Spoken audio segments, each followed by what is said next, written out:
मोटा व्यक्ति बिल्कुल डरा हुआ नहीं दिखा, बल्कि उन सभी की तरह बहुत ही शांत था। इसी समय परजीवी जीवों के नेता पादरी ने उसे एक खंजर दिया और बताया कि यह विशेष रूप से उसे ग्रे सैनिकों के शिकार कुत्तों से निपटने के लिए बनाया गया है। दूसरी ओर अधिकारी ओल्ड बाई को शोरेन का एक मैसेज मिला जिसमें लिखा था कि 20 मिनट बाद ग्रेट वॉल एम्यूजमेंट पार्क में मिले, कल रात के साथ। जब लाओ बाई ने जमीन से मिली पिछली रात की चाबी निकाली, तब शूरेन ने बहाने बनाने की कोशिश की, लेकिन शांत दिख रहे लाओ बाई को देखकर शुएन बहुत बेबस महसूस कर रहा था, क्योंकि इन दिनों शुएन के साथ जो कुछ भी हुआ था वह 2-4 शब्दों में नहीं कहा जा सकता था और वह अपनी पहचान भी प्रकट नहीं कर सकता था। तभी शुएन के कानों में अचानक शोर आने लगा। यह उसके साथी का विशेष संकेत था ताकि ओल्ड बाई भी खतरे में न फंसे। शुएन ने तुरंत ओल्ड बाई को खींचकर वहां से दूर ले जाना शुरू कर दिया। कौन जानता था कि क्रूई टीम लीडर अचानक बंदूक ताने हुए सामने आ जाएगा।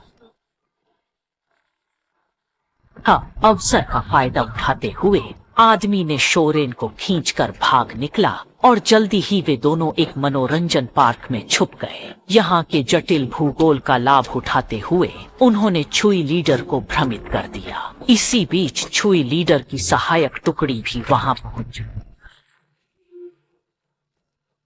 और उसी समय आदमी भागने का मौका देख रहा था। इधर मनोरंजन पार्क के बाहर मोटे आदमी ने बड़ी ताकत के चले जाने का फायदा उठाते हुए हाथ में चाकू लेकर सफलता से निपटा।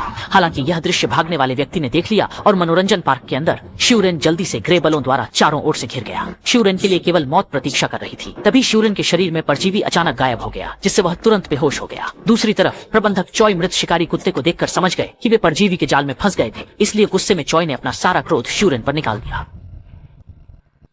सो जब शोमैन को ग्रे सेना ने पकड़ लिया तो उन्होंने उसे रात में ले जाने की तैयारी की।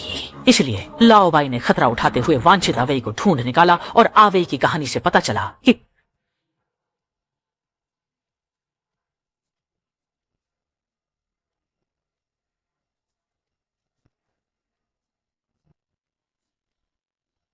अंततः उसने अपने सपने में अपने शरीर के अंदर के परजीवी को देखा। परजीवी ने उसे बताया कि उसका नाम हैटी है और कहा कि अगर उसने शयु लोगों की चेतना को बाहरी दुनिया से अलग नहीं किया तो चेतना लौटते ही वह गंभीर संकट में पड़ जाएगा। और तभी से आसपास के लोग शूरेन को ऐसे देखने लगे जैसे वे किसी राक्षस को देख रहे हों।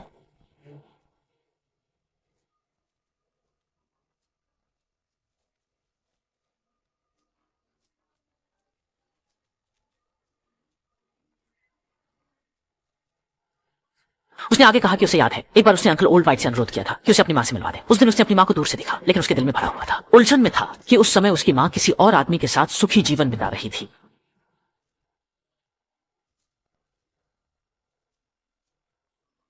हालांकि जब एस्कॉर्ट वाहन एक ऊंचे पुल पर पहुंचा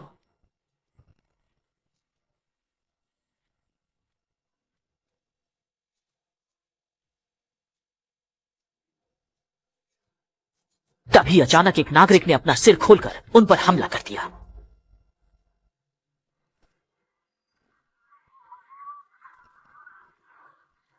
स्थिति को भांपते हुए क्रुइजू चांग तुरंत वाहन से उतरकर सहायता के लिए भागे। उन्हें इस बात का अंदाजा नहीं था कि इस बार जी शंशो पूरी ताकत के साथ आएंगे और सब एक साथ इस पुल पर प्रकट होंगे। एक बड़ी लड़ाई शुरू हो गई। रास्ते में छुई समन्वयक और परजीवी जीव के बीच चल रही लड़ाई में छुई दुर्घटनावश एक बेकाबू वाहन की चपेट में आकर बेहोश हो गए। ये दृश्य बचाव के लिए पहुंचे आवई ने देख लिया। इसके बाद आवई ने छुई समन्वयक की जेब से रिमोट कंट्रोल निकाला ताकि शो को बचाया जा सके, अन्यथा छुई समन्वयक ने जल्दबाजी में कदम उठाया और आवई से झगड़ा हो गया। दूसरी तरफ ग्रे सेना का परजीवी जीव के साथ जुदा होने का मन नहीं था और शक्तिशाली शॉटगन का सामना कर रहे परजीवी जीव ने जोर लगाना शुरू कर दिया। इस समय सैनिकों के पीछे एक और परजीवी प्रकट हुआ और उन्हें अचकचा दिया।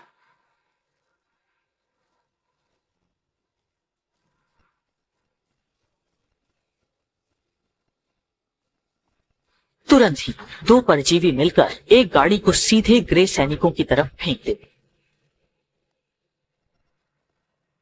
आवई ने देखा और तुरंत शूरेन की ओर दौड़ा। इस समय टीम लीडर छुई रोकने की कोशिश कर रहे थे, पर परजीवी जीव द्वारा बाधित कर दिए गए। अगर टीम लीडर छुई युद्ध के अनुभवी नहीं होते तो शायद अभी अभी उनका अंत हो जाता। यहाँ पर चोई प्रमुख के सामने का परजीवी उसे परेशान कर रहा है, जिसकी वजह से वह शोमैन की ओर ध्यान नहीं दे पा रहा है।